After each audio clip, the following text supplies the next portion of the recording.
ఓ సాంబశివ, నిన్ను బ్రహ్మాది దేవతలు స్తోత్రం చేస్తూ ఉంటారు. యోగి పొంగువులంతా జయ జయ సాంబ అని పలుకుతూ ఉంటారు. ప్రమదగణాలు తమ ఆటపాటలతో సంతోషపెడుతూ ఉంటారు. నువ్వేమో నల్లని కంఠంతో మెరిసిపోతూ మూడు కన్నులతో మురిపిస్తూ గండ్రగొడ్డల్ని మృగాన్ని ధరించి గౌరీదేవితో కూడిన వాడివై ఎద్దు వాహనాన్ని ఎక్కి ఉంటావు. ఆ విధంగా ఉన్న నిన్ను నేను ఎప్పుడు చూడగలుగుతానో కదా. ఇతరులకు సంబంధించిన దోషాలను బయటకు చెప్పకుండా కంఠంలోనే ఉంచుకోవాలని సూచించడానికి, మనలోని దోషాలన్నింటినీ తన కంఠంలో ఉంచుకుని మనని ఇలా చేసావు అలా చేసావు అనకుండా తన కంఠాన్ని నల్లగా చేసుకున్నాడు.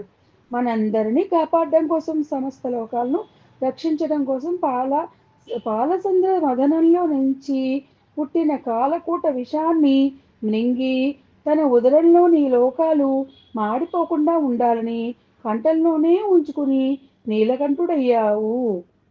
ఎంతటి కఠినమైన పాపాన్ని అయినా సరే నరికేస్తానన్నట్లు గండ్రగొడ్డల్ని నన్ను నమ్ముకుంటే నీకు గల చంచలత్వము నా ఆధీనంలో ఉంటుంది అని సూచిస్తూ మృగాన్ని చేతిలో పట్టుకున్నాడు. నా దోషాలు ఎప్పటికి పోతాయో, నీ దర్శనం ఎప్పటికి కలుగుతుందో అని మనం ఎదురు చూడాలని మనకి శంకర్లు సూచిస్తున్నారు. దోషాలు పోతే కానీ ఈశ్వర దర్శనం లభించదు.